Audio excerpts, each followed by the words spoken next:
Hello hello, আমরা আজকে পঞ্চম দিন চলে এসেছি আবার পোর্ট ব্লেয়ারের হোটেলে। দুদিন আমরা ছিলাম হ্যাভলক আর নীলেতে। তো আমাদের এখানে তো বড় লাগেজ ছিলই, এখন এই রুমটা অন্য রুম দিয়েছে আমাদের পোর্ট ব্লেয়ারে। তো রুমটা বিরাট বড়, সব কিছু আছে দেখতে পাচ্ছে, বেড যা দিয়েছে 6 জন শোয়া যাবে। যাই হোক, তো এখানে আমরা রাত্রি 7টার সময় 8টার সময় ঢুকেছি, কালকে ভোর 3টের সময় আবার আমরা বেরিয়ে পড়বো। এই ভোর 3টের সময় আমরা সকালবেলা বেরিয়ে পড়েছি ডিগলিপুরের উদ্দেশ্যে। ভোর 3টে বেরিয়েছি, শুনলাম রাত্রির 8টায় পৌঁছবো। মানে বুঝতে পারছি আজকের যাত্রাটা কীরকম হবে। তো 3টে থেকে দেখো এখন বাজে 5:30, আর এখন ভেসেলের জন্য লাইন দিয়ে রয়েছি। তো ভেসেলটা পার হয়ে গেছে, যেটা আমি আর শ্যুট করতে পারিনি। তো এখন আমরা এপারেতে এসে স্পিড বোটে করে যাব লাইমস্টোন কেভ দেখতে। সেখান থেকে ফিরে এসে আবার আমরা ডিগলিপুরের উদ্দেশ্যে যাব। মানে মাঝে মাঝে আমরা কিছু কিছু জিনিস দেখতে দেখতেই যাবো, তাই রাত্রির 8টা বাজবে। তো এখান থেকে স্পিড বোটে করে এই যে যাচ্ছি আমরা লাইমস্টোন কেভ দেখতে। আর চারপাশের দেখো দৃশ্যটা কি অপূর্ব দেখতে,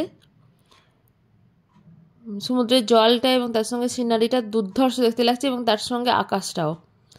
তো সবাই মিলেই চললাম। আর এই যে গলার মধ্যে কি যে পরিয়ে দিয়েছে এই লাইফ জ্যাকেটগুলো, মানে না পারছি ঘাটটা ঘোরাতে, না পারছি নড়াতে। একদম মনে হচ্ছে সেই বলি কাটে মাথাটা গলিয়ে দিয়েছি, এরকম একটা ব্যাপার। তো আর প্রচণ্ড ছিল, প্রচণ্ড রোদ্দুর, বাপরে। আর ওই লাইমস্টোন কেভ দেখবার জন্য যেখান দিয়ে যাওয়া হচ্ছিলো, দেখো ম্যানগ্রোভ অরণ্যের মাঝখান দিয়ে জায়গাটা মনে হচ্ছিলো পুরো কেরলের ব্যাকওয়াটার। দারুণ লাগছিলো, এইখানটা এত সুন্দর লাগছিলো, অপূর্ব।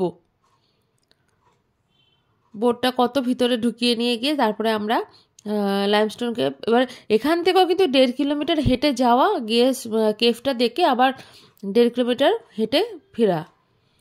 মানে এই কষ্টগুলো প্রচণ্ড প্রচণ্ড হয়েছে সেদিনকে, মানে আর শরীর দেয়নি এমন একটা অবস্থা। এই যে কেভের রাস্তায় ঢুকছি, আর কেভের ভেতরটা চারিদিকটা অন্ধকার ছিল, আর প্রচুর প্রচুর মানুষ গেছিলো, যার জন্য প্রচণ্ড গরম।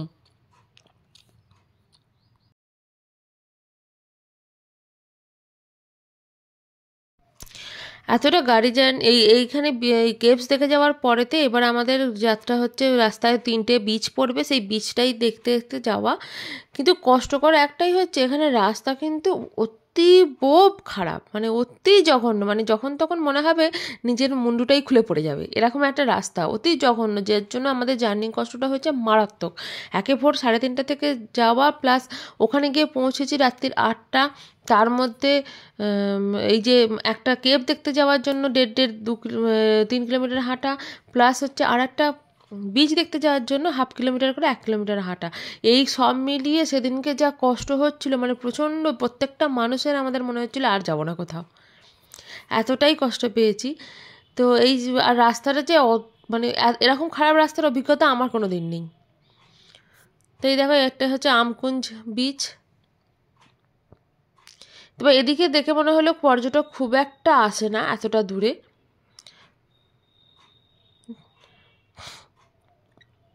এটা হচ্ছে মরিচ বিছা না মরিক বিছা, যাই হোক, এই একটা বিচ। নামটা হয়তো আমি সঠিক বললাম না। এদিকে খুব একটা মানুষজন খুব একটা আসে না, পর্যটক দেখলাম খুবই কম।